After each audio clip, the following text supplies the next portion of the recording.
Grand Sol Day, everybody, also known as Saturn for my planetary people.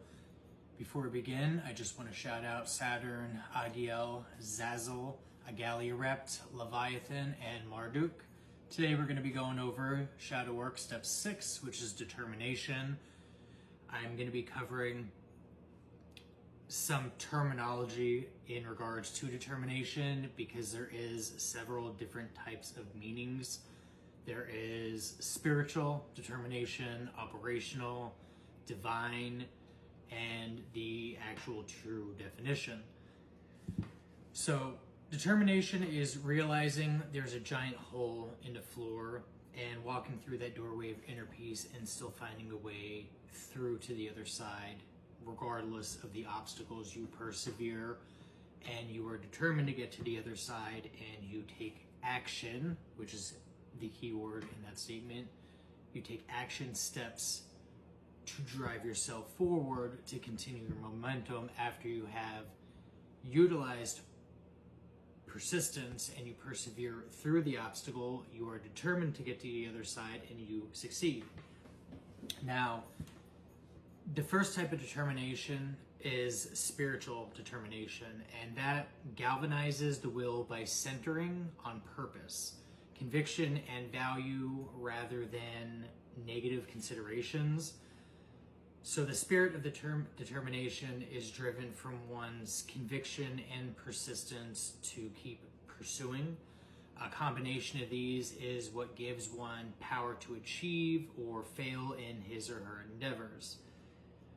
The second one is operational determination, and they speak about this in Timothy 4, paragraphs 7 to 8, and that is purposing to accomplish God's goals in God's time, regardless of the opposition. So no matter what, you know what God wants you to do.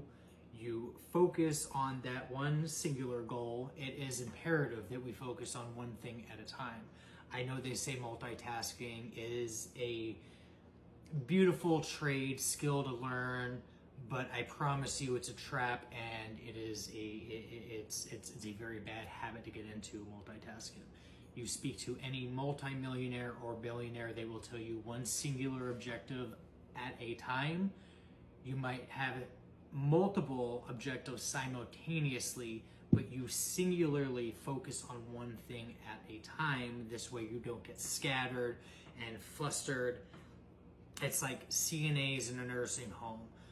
You got to put people to bed, you got to change briefs, you got to make sure nobody's on the floor, you got to feed people, you got to put people to bed, pick people up, put people in chairs, find help, find supplies, do this and do that. And so often do these people get flustered because they get overwhelmed by the amount of stuff that they have on their plate, instead of just isolating their unit and just going room to room to room to room. I mean, you gotta completely detach emotionally from the outside noise and hyper focus, like tunnel vision, like this, like one thing at a time. So you want to lose weight, you go to the gym. You want to cut back on sugars, you lessen your snack load. You want to cut back on caffeine, you hyper focus on small things and then work yourself up into bigger goals. It's very important that we take these small steps, as I've said repetitively through the last couple of videos, and you need to celebrate yourself in being successful with the small little steps that we are able to overcome and achieve. Like if you want to wait, like again, like waking up at a certain time and you do it regularly, celebrate that. That is a good step. That's your first baby step to success. And believe it or not, those little small steps actually build the momentum internally that actually drive you forward, and it gives you the determination to continue to move forward, because okay, I did this before, now I can do this. I did this amount and I'm going to go after this amount, and I was able to achieve this, now I'm going to achieve that. You know what I mean? So you keep propelling yourself forward. So in operational determination, it's having the resolve to know God's will and follow through to do it, underrated by competing desires, distractions, and resistance. So like I said, hyper focus, isolate, tunnel vision, and focus on one thing individually at a time, or one concept or construct that you're working on. The third one is divine determination. Now, divine determination is a little bit different. It incorporates all 9 of the divine fruits of spirit, which are love, joy, peace, long-suffering, gentleness, goodness, faith, meekness, and temperance. And this is spoken about in Galatians 5, paragraphs 22 to 23. It is the ability to set ourselves towards godly pursuits and not allow ourselves to be distracted or discouraged. And it's, again, set goals. Don't allow yourself to be distracted. You can really start with something to even work on focus, with something as simple as taking 5 minutes a day off of your phone. Just 5 minutes. So if you normally spend 3 hours a day on your phone collectively throughout the day, put the phone down for 5 minutes a day and then resume your normal behavior. And then try 7 minutes, 9 minutes, 11 minutes, 13, if you will. So determination makes us march fearlessly ahead with faith until we achieve our goal. Now, there's always going to be obstacles. You're always going to have risks, disappointments, fears, doubts, setbacks, even moments of despair. But determined people will turn these challenges into opportunities, because it's always that one extra attempt that makes a difference. It's always that one extra sale that might make your $1 million. It's always that one extra try that you might actually win after 100 losses.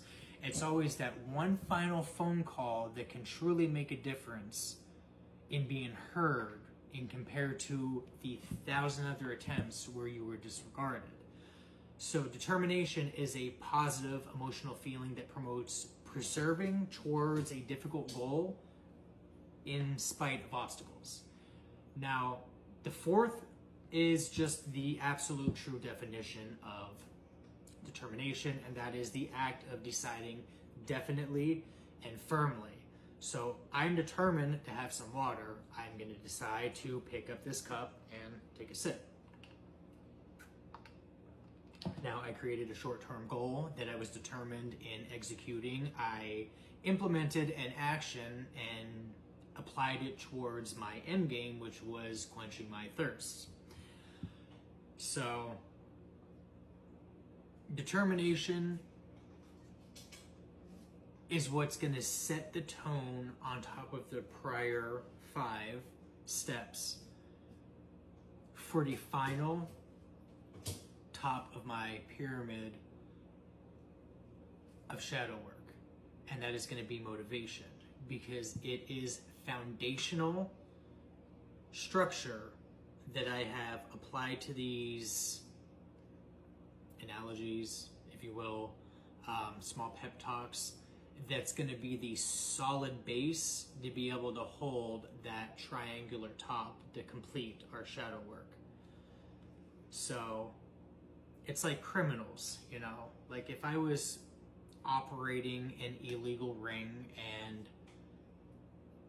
in a hurry I had to cover my ass, if you will, I'd probably go out of my way and hire a clerk to go in there and possibly delete documents, alter and or edit, you know, archive files, you know. I might even blackmail police officers or street criminals to go do some dirty work if I need be, because I mean, how else do you get, you know, things done?